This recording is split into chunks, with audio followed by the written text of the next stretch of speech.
इस वक्त देश में कोरोना वायरस के मामले लगातार बढ़ते जा रहे हैं और इसी बीच नीट और जेईई की परीक्षाओं को लेकर भी विवाद गहराता जा रहा है।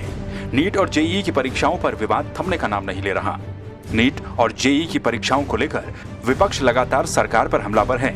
इसी विवाद के बीच केंद्रीय शिक्षा मंत्री डॉक्टर रमेश पोखरियाल निशंक ने कहा कि एनटीए ने उन्हें बताया है कि जेईई के 8,58,000 कैंडिडेट्स में से करीब 7.5 लाख कैंडिडेट ने अपना एडमिट कार्ड डाउनलोड कर लिया है, तो वहीं नीट के भी 15,97,000 स्टूडेंट में से 10 लाख से ज्यादा लोगों ने अभी तक अपना एडमिट कार्ड 24 घंटे के अंदर डाउनलोड किया है।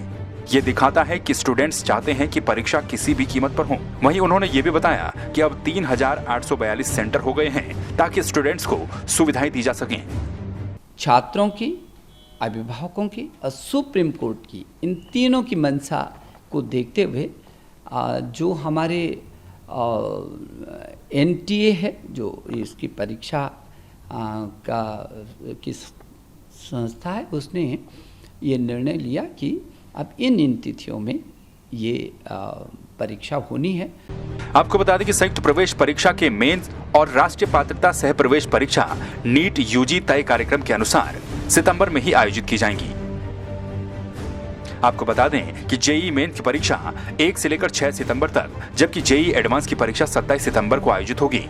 नीट की परीक्षा 13 सितंबर को आयोजित की जाएगी।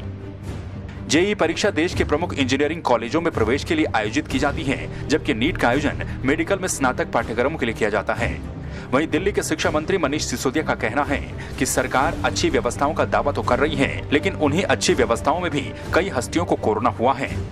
लगता है सेंटर बिल्कुल आंख बंद करके बैठी है कि इस देश की जमीनी स्थिति क्या है। वो कह रहे हैं हम बहुत अच्छे प्रोटोकॉल फॉलो करेंगे, हम बहुत अच्छी व्यवस्था कर लेंगे। मेरा सवाल उनसे ये है कि व्यवस्थाएं अच्छी बात है, व्यवस्था कोविड के इस दौर में बहुत ज़रूरी है, करनी चाहिए हर चीज़ पे, पर जिस व्यवस्था के दम पर आप 28 लाख बच्चों को फोर्स कर रहे हैं कि आप एग्ज़ाम सेंटर में आइए, उस व्यवस्था के दम पर, उस व्यवस्था को लागू करते हुए देश के बहुत लोगों को कोरोना हो चुका है। मैंने कहा भी था, आपके टीवी इंटरव्यूज में भी कहा था कि गृह मंत्री जी तो बहुत अच्छी व्यवस्था में रहते हैं, हम सब बड़ी अच्छी व्यवस्था में रहते हैं। हमारे स्वास्थ्य मंत्री को कोरोना हुआ, गृह मंत्री जी को हुआ, कई राज्यों के राज्यपालों को, मंत्रियों को, मुख्यमंत्रियों को कोविड हो रहा है। तो ये तो सब व्यवस्था में हो रहा है ना। तो आज आप अचानक उसी व्यवस्था के भरोसे 28 लाख बच्चों को स्कूल में भेज दोगे और आप कहोगे कि नहीं बस आपका एग्जाम हो जाएगा और हम ठीक कर देंगे, व्यवस्था में ठीक कर लेंगे, ये तो हो नहीं सकता। बहरहाल नीट और जेईई की परीक्षाओं पर विवाद जारी है, लेकिन सरकार के रुख से साफ लगता है कि संभवतः परीक्षाएं तय समय पर ही होंगी। ऐसे में सरकार के सामने ये बड़ी चुनौती होगी कि कैसे इन परीक्षाओं के लिए व्यवस्था जुटाई जाती है। ब्यूरो रिपोर्ट, संवाद 365।